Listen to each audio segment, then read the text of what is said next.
విశ్వాసం మీద ఆధారపడింది దేవుని వాక్యం. సర్టిఫికెట్స్ మీద కాదు, ప్రూఫ్స్ మీద కాదు, ఇంకా దేని మీదనో కాదు. ఆమేన్. కాబట్టి మాకు ప్రూఫ్ కావాలి, దీని కావాలి, 100 ప్రూఫ్లు కావాలంటే ప్రూఫ్స్ మీద ఆధారపడి లేదు, విశ్వాసం మీద ఆధారపడి ఉన్నది దేవుని యొక్క వాక్యం.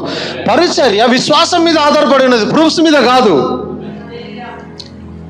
కాబట్టి కొన్ని ప్రూఫ్స్ తీసుకొని మీ దగ్గర రావడం పెద్ద ఇష్యూ కాదు. మేము రాలేము ఆ విధంగా. ఎందుకంటే ప్రూఫ్స్తో ఎవరిని నమ్మించసాలం. మేము ప్రూఫ్స్తో ఎవరిని నమ్మించలేము. యేసుక్రీస్తు దేవుడు అనడానికి ప్రూఫ్స్ ఏమైనా ఉన్నాయా?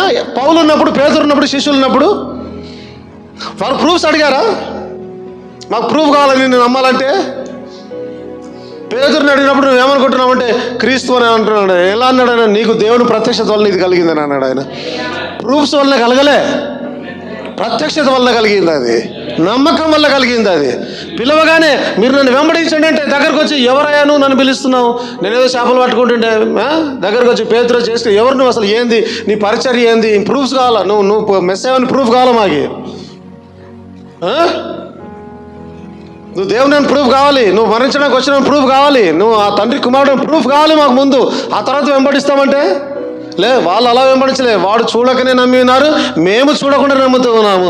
వాక్యం సెలవిస్తుంది, చూసి నమ్మిన వానికంటే చూడక నమ్మిన వాడు ధన్యుడు. అందుకే థామస్ అంటున్నాడు, ఆయన ఒక గాయములలో వేలు పెట్టి చూస్తే కానీ నేను నమ్మను అన్నాడు ఆయన. యేసుక్రీస్తు వచ్చామంటున్నాడు, ఏమంటున్నాడు? చూసి నమ్మిన వానికంటే చూడక నమ్మిన వారు ధన్యులు. కాబట్టి మేము ప్రూఫ్స్తో వచ్చి అక్కడికి ఏం చేసేదిలే. అందుకే మేము డిబేట్స్కి రాలేము. ప్రూఫ్స్ ఉన్నాయి, మళ్ళీ ప్రూఫ్స్ లేవని కాదు, ప్రూఫ్స్ ఉన్నాయి, బట్ రాలేము. ప్రూఫ్స్ని తీసుకొని వచ్చి ముందు పెట్టి నిన్ను నమ్మించి రక్షణ ఇవ్వలేము. మేము ప్రూఫ్స్ చూసి వచ్చేది రక్షణ కాదు. విశ్వాసంతో, నమ్మకంతో వచ్చేది రక్షణ. ఆ రక్షణ నిలబడుతుంది. అది లేకుండా మీ దగ్గరకు వచ్చి మేము ప్రూవ్ చేయాలని అనుకోవడం అది బుద్ధిహీనత అవుతుంది. మేము అందుకే రావడం లేదు. అందుకే డిబేట్స్కి